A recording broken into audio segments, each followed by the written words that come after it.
हमारे साथ बात करने के लिए जमीयत उलमा हिंद उत्तर प्रदेश के कानूनी सलाहकार मौलाना काब रशीदी एडवोकेट साहब हैं। उनसे बात करते हैं। सर, ये बताइए कि बॉम्बे हाई कोर्ट ने जो 12 आरोपियों को बाइज्जत बरी किया है 2006 जो मुंबई ट्रेन ब्लास्ट के आरोपी थे, तो जमीयत उलमा हिंद इस पर क्या मानती है? बड़ी जीत मान रही है क्योंकि जमीयत का जैसे कि कहना है कि आप लोग कानूनी लड़ाई लड़ रहे थे इनके लिए, तो क्या कहना चाहेंगे?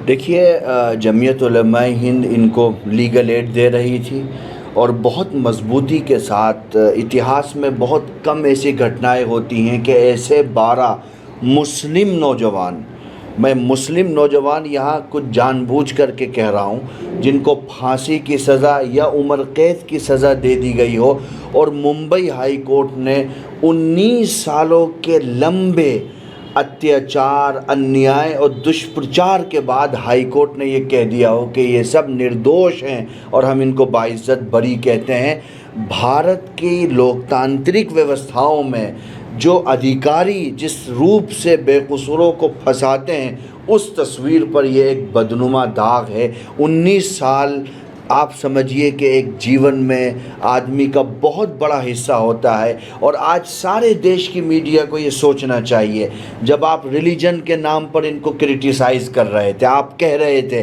कि हर दहशतगर्द मुसलमान क्यों होता है, अब उन लोगों से पूछना चाहिए कि साहब ये मुसलमान थे, इनको धर्म की बुनियाद पर पकड़ा गया और 19 साल की सज़ा भुगतने के बाद मुंबई हाई कोर्ट कह रहा है कि साहब सबूत है ही नहीं, कोई प्रूफ नहीं है कि ये मुजरिम है, इन्होंने बम धमाका किया जिसमें करीब 190 लोगों की जान गई। महाराष्ट्र सरकार के मुख्यमंत्री कह रहे हैं कि वो इस फैसले के खिलाफ सुप्रीम कोर्ट जाएंगे। और क्या कह सकते हैं साहब, उनकी एटीएस, उनके अधीन जो एजेंसियां काम कर रही हैं, अब तो सबसे ज़्यादा सवाल उनसे बनता है, भाई अगर ये नहीं है तो करीब 190 लोगों की मौत का जिम्मेदार कौन है? अब ये तय होना चाहिए ना। इसीलिए जमीयत उलमा, क्या कांग्रेस सरकार थी उस समय, तो कांग्रेस से भी आप सवाल कर रहे हैं? हमारा सबसे सवाल है साहब, 2006 की केंद्र सरकार हो, राज्य सरकार हो, और हमारे प्रेसिडेंट मौलाना अरशद मदनी साहब ने कहा है कि ये इंसाफ उस वक्त तक अधूरा होगा जब तक इनको फंसाने वाले मुजरिमीन को कैफरे किरदार तक न पहुंचाया जाए। मैं फिर आपसे कह रहा हूं, सिर्फ रिलीजन के नाम पर, मुसलमान होने के नाम पर इनको अरेस्ट किया गया, इनके साथ जुल्म और तशद्दुद किया गया, इनका मीडिया ट्रायल किया गया। आज बताइए ना, क्या जमीयत उलमा हिंद एटीएस के उस वक्त के अधिकारियों के खिलाफ कोर्ट जाएगी? अभी तो हमने इनको कहा है कि साहब ये बेकसूर हैं, अब आगे किन लोगों के ख़िलाफ़ हमें कोर्ट में जाना है, लीगल प्रक्रिया करनी है, उसकी स्ट्रेटजी हम बना रहे हैं। लेकिन हम समझते हैं कि हमारा इंसाफ उस वक्त तक मुकम्मल नहीं होगा जब तक कि इनको पकड़ने वाले गिरफ़्तार न किए जाएं।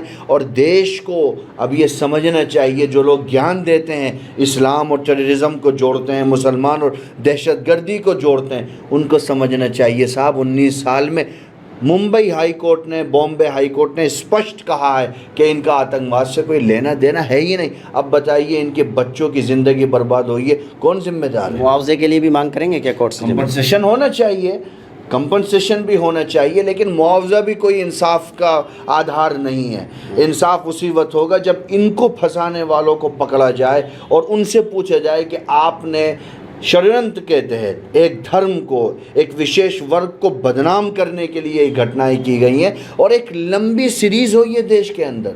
और मैं इसीलिए कहता हूं कि जो पॉलिटिकल पार्टी सेकुलरिज्म की बुनियाद पर इस देश में लंबे समय तक सत्ता में रही हैं, उनके नेताओं से भी मेरा सवाल है कि उनको भी आकर के आज पूरी कौम से, पूरे देश से माफ़ी मांगनी चाहिए कि उनकी सत्ता के रहते हुए एक कम्युनिटी पर इस रूप का अत्याचार और अन्याय किया गया। कांग्रेस नेता राहुल गांधी से सवाल है?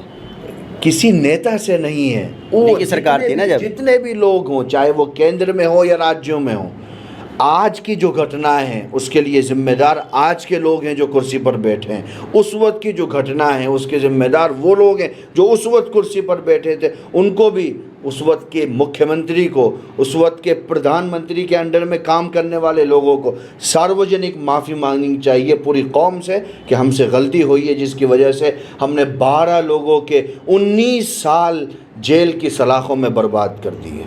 देखिए, जमीयत उलमा हिंद इस मामले पर मुखर है और इन लोगों ने मांग की है कि उस वक्त के जो केंद्र सरकार थी, जो प्रधानमंत्री थे, उन्हें माफ़ी मांगनी चाहिए, क्योंकि केंद्रीय एजेंसियाँ उनके अंडर में थीं और केंद्रीय एजेंसियों ने इस तरह से जो 12 मुसलमानों की ज़िंदगी को बर्बाद किया है, जमीयत उलमा हिंद उस पर इंसाफ मांग रही है। Ubaidur Rahman, ABP news network, Moradabad.